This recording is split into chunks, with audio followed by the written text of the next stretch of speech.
जय श्री राम। आज मैं आपको ज्योतिष से जुड़ा हुआ एक बहुत ही महत्वपूर्ण सूत्र देने वाला हूं, जिसके द्वारा आप बहुत ही सटीकता से यह जान सकते हैं कि शुक्र आपके जीवन में किन किन चीजों का सुख आपको प्रदान करेंगे। तो चलिए शुरू करते हैं इस वीडियो को।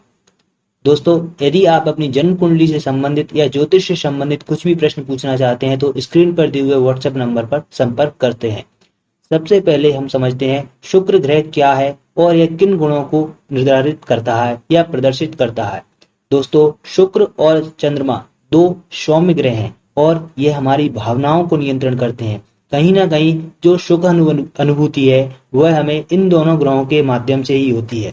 हमारे जीवन में धन का, ऐश्वर्य का, भव्यता का, संपन्नता का, प्रेम का, सुख का, हर्ष, उल्लास, यश, समृद्धि जैसे कई गुणों के कारक शुक्र बनते हैं। शुक्र सृजनता को दिखाते हैं, यानी कि जितनी भी क्रिएटिविटी है, कला है, आर्ट्स है, उसको हम शुक्र से देखते हैं। कल्पना शक्ति के कारक हैं शुक्र हैं।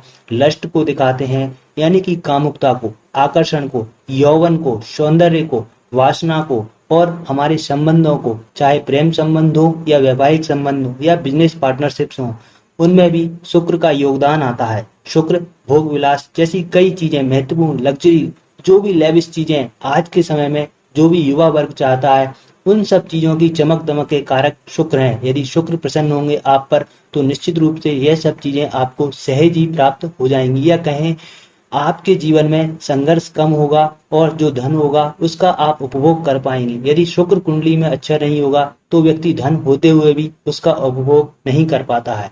तो दोस्तों, सबसे पहले हम बात करते हैं इस सूत्र की, जो कि संस्कृत में है, वह मैं आपको बताता हूँ। फिर इस श्लोक का अर्थ बताऊंगा, बहुत ही आसानी से समझाऊंगा, आप सभी को समझ में आएगा और आप सभी आसानी से अपनी पत्रिका पर लगा पाएंगे कि किस तरह यह फलित करना है।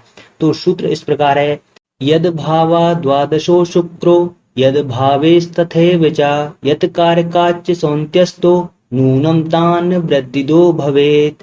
इसका अर्थ है यद भावो द्वादशो शुक्रो, यानी कि जिस भाव से द्वादश स्थान में शुक्र हो, यद भावेश तथैव च, यानी कि जिस ग्रह से, भावेश से, जिस भाव के स्वामी से शुक्र 12वें स्थान में हो, यत कारकच सौंत्यस्थ हो, यानी कि कई ग्रह कारक बनते हैं अपने आप में जो कि स्थिर कारक हैं। जैसे कि बृहस्पति कारक है संतान का, विवाह का।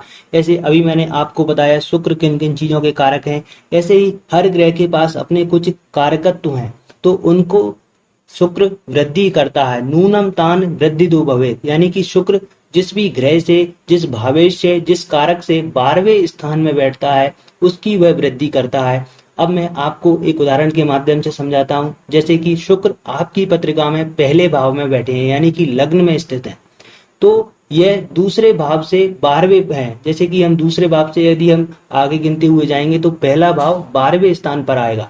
तो इसका अर्थ है कि यह शुक्र आपके पहले स्थान में स्थित होंगे तो दूसरे स्थान की वृद्धि करेंगे। दूसरा भाव किन चीजों को दिखाता है? दूसरा भाव हमारी वाणी का है, हमारे परिवार का है, हमारे धन का है। तो इन सब चीजों में शुक्र वृद्धि करेंगे। इसी प्रकार हम और अन्य भावों के बारे में भी जान सकते हैं। मैं आपको बारी बारी से आपकी सहजता और सरलता के लिए बता देता हूं कि सभी भावों में बैठने पर शुक्र किन किन चीजों की वृद्धि करेंगे। अब जैसे कि शुक्र यदि आपके दूसरे भाव में बैठे हैं, तो दूसरे भाव में बैठे हैं तो तीसरे भाव से 12वें स्थान पर है, अतः आपके भाई बहनों की वृद्धि करेंगे। कहीं ना कहीं आपके जीवन में एफर्ट्स, मेहनत को यह बढ़ाने वाले होंगे। यदि शुक्र तीसरे भाव में बैठते हैं तो ये आपके जीवन में सुख की वृद्धि करेंगे, कंफर्ट की वृद्धि करेंगे, आपके गाड़ी, वाहन, प्रॉपर्टी, मकान और आपकी माँ के सुख में यह वृद्धि करने वाले होंगे। इसी प्रकार शुक्र यदि आपकी कुंडली चौथे भाव में बैठते हैं तो यह पंचम भाव की वृद्धि करेंगे। पंचम भाव संतान का है, प्रेम संबंधों का है, आपकी क्रिएटिविटी का है, आपके मनोरंजन का है, एंटरटेनमेंट का है। तो इन सब क्षेत्रों में आपको अच्छे फल देखने को मिलेंगे। इसी प्रकार शुक्र 5वें में बैठेंगे तो 6वें की वृद्धि करेंगे। इस वजह से ये आपको रोगी बना सकते हैं, संघर्ष की मात्रा बढ़ा सकते हैं, यह देखने को मिल सकता है।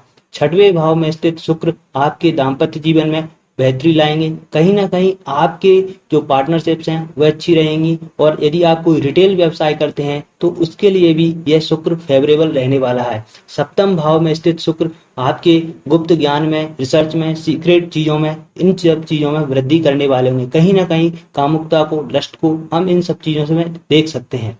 यदि अष्टम भाव में शुक्र होगा तो यह आपके भाग्य भाव की वृद्धि करेगा, आपके पिता से संबंधों में वृद्धि करेगा, यह एक अच्छी बात है। और वहीं आपके नवम भाव में स्थित शुक्र आपके करियर में, व्यवसाय में, मान सम्मान, पद प्रतिष्ठा में वृद्धि करने वाला होगा। दसम भाव में स्थित शुक्र आपके बड़े भाई बहनों में, आपकी इनकम में, और कहीं ना कहीं आपके सोशल संबंधों में, आपके मित्रों में, इन सब चीजों की अच्छे रेपुटेटेड मित्रों में, इन सब चीजों में वृद्धि करेगा। 11वें भाव में स्थित शुक्र आपके जो भी इच्छाएं हैं, आपकी जो विदेश यात्राएं हैं, आपके जो कहीं ना कहीं आपकी जो सैया सुख है, इन सब चीजों में वृद्धि करने वाला होगा। 12th हाउस में स्थित शुक्र आपके जीवन में भौतिकता, भोग विलास, खर्च, लग्जरी, लेविश लाइफ, इन सब चीजों के लिए बेहतर स्थिति के रूप में हम देख सकते हैं। अब यह तो भाव के आधार पर हो गया।